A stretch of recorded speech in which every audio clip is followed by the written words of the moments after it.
कुंवारी क्यों है माता वैष्णो देवी। माता के अधिकांश स्वरूप सुहागिन की तरह पूजे जाते हैं। फिर माता वैष्णो देवी कुंवारी कन्या रूप में क्यों पूजी जाती है, जानेंगे इस कथा के अनुसार। त्रेता युग की बात है।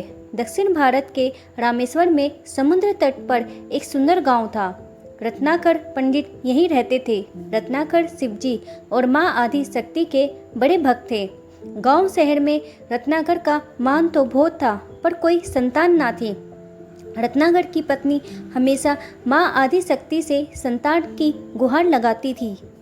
उन्हें लगातार कई वर्षों तक माँ पूजा की अर्चना की। कई सालों से संतानहीन रत्नाकर की पत्नी की प्रार्थना एक दिन माँ ने सुन ली।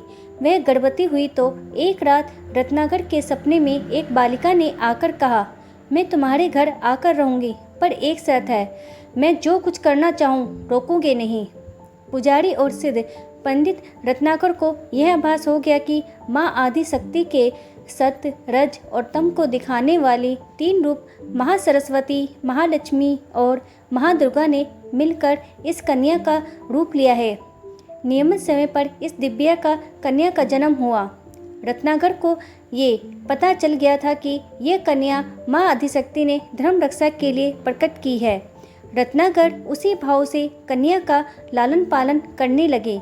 तीनों महाशक्तियों के मिलन के उस स्वरूप उन्होंने त्रिकुटा नाम दिया। त्रिकुटा का स्वभाव जन्म से ही अनूठा था।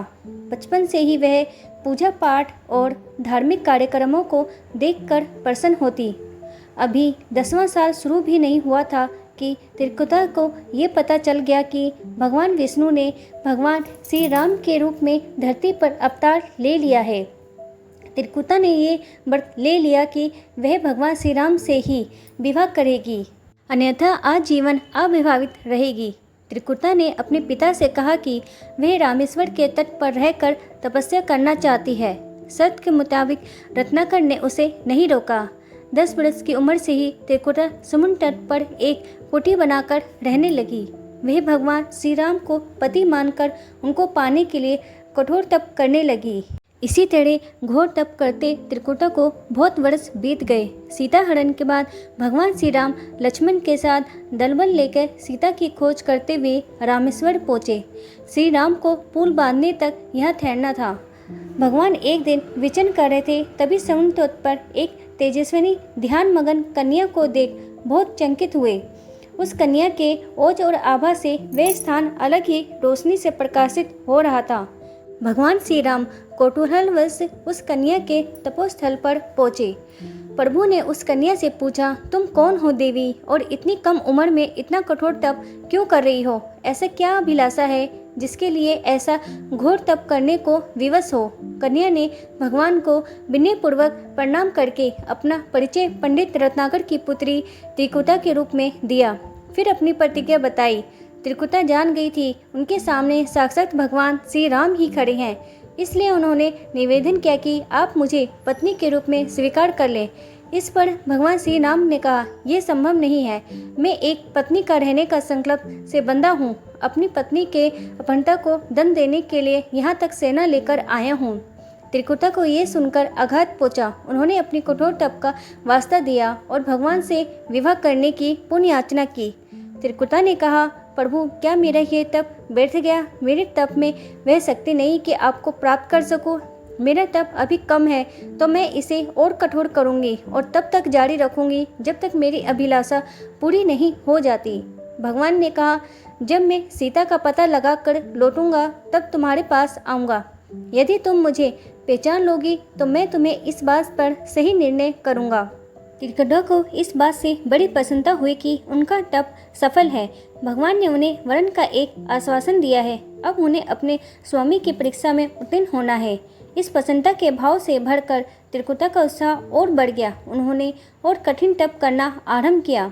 उनके तप का प्रभाव ऐसा था कि उनकी कुटी के आसपास का पूरा क्षेत्र एक अलग प्रकाश से प्रकाशित होता।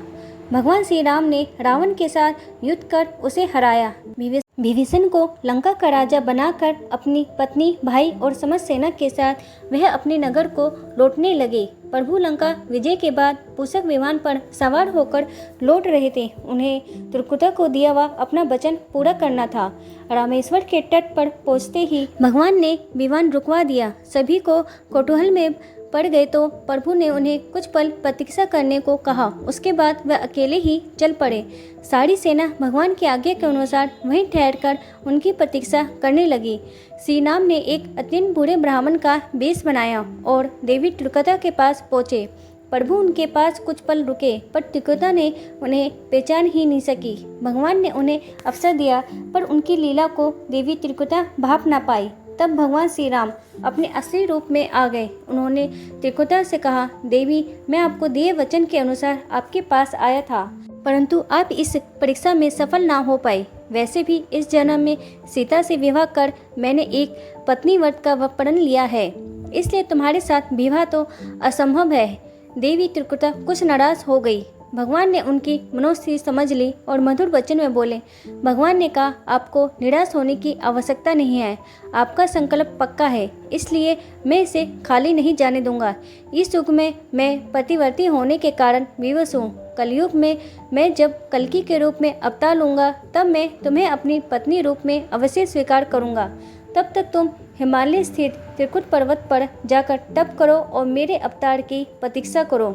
भगवान ने उसे वरदान देते हुए कहा, तुम भक्तों के कष्ट और दुखों का नाश करते हुए इस संसार का कल्याण करती रहो।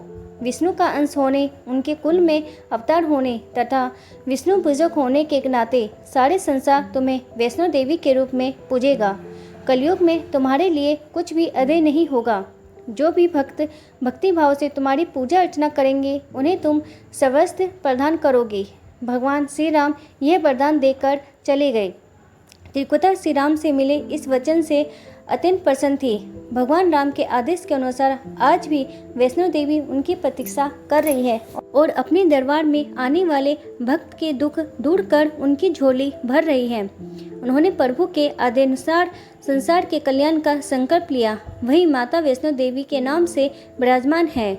श्री हरि का वरदान होने के कारण वैष्णो माता भक्त की सभी मनोकामना पूर्ण करती है। इसलिए माता का स्वरूप कुंवारी का है।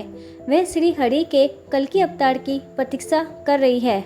उस अवतार के बाद भगवान उन्हें स्वीकारेंगे और संभव है माता वैष्णो देवी को किसी अन्य धाम पर भी स्थान दे और उन्हें कुछ अन्य दायित्व भी दे। उम्मीद है दोस्तों आज की कहानी आपको पसंद आई हो। इसी तरह की और कहानी देखने के लिए मेरे चैनल को लाइक करें, शेयर करें और सब्सक्राइब करें। वीडियो देखने के लिए आपका धन्यवाद।